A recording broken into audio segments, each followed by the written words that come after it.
Monopoly, the Buy Everything expansion, How to Play.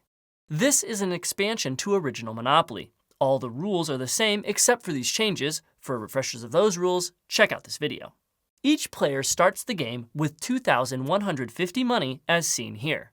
Add extra title deed cards to the original title deeds. Their purchase price is listed in the top left of the title deed card.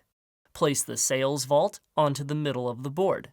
Shuffle the sale cards and place 3 in the vault, face out so everyone can read them, then the rest go face down in the vault tray. Give each player a reminder card. The object of the game is to be the richest when the game ends. The game ends once all the properties are owned or when the first player completes one of their instant win sale cards. After rolling and moving, before your turn ends, you must roll the buy die. All actions on the buy die are optional. The buy symbol allows you to purchase one of the face-up sale cards from the vault, replenishing it with the top card of the deck. The cost of the cards is in the top left. The X means you may discard one sale card of your choice from any player. Players are allowed to negotiate and trade with you to try and prevent you if they want. Yellow arrows means that you can discard one card from the vault and replenish it with one from the top of the deck. All discarded cards are placed under the deck. You may only have up to 3 sale cards at a time, and you must discard one before you can obtain a new one.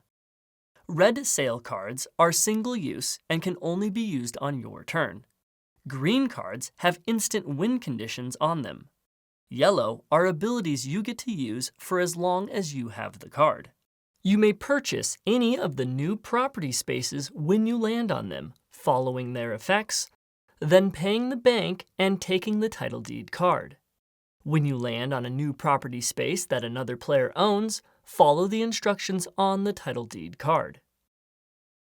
Go to jail still sends players to jail, including their owner, and players still collect 200 for landing on or passing go. The spaces act like normal properties and can be traded, but not mortgaged. You may not construct buildings on them. When the last property is bought, the game ends, and each player adds up the total value of all the properties they own with the total amount they would collect from rent if they were landed on, and all their cash. Then, the richest player wins.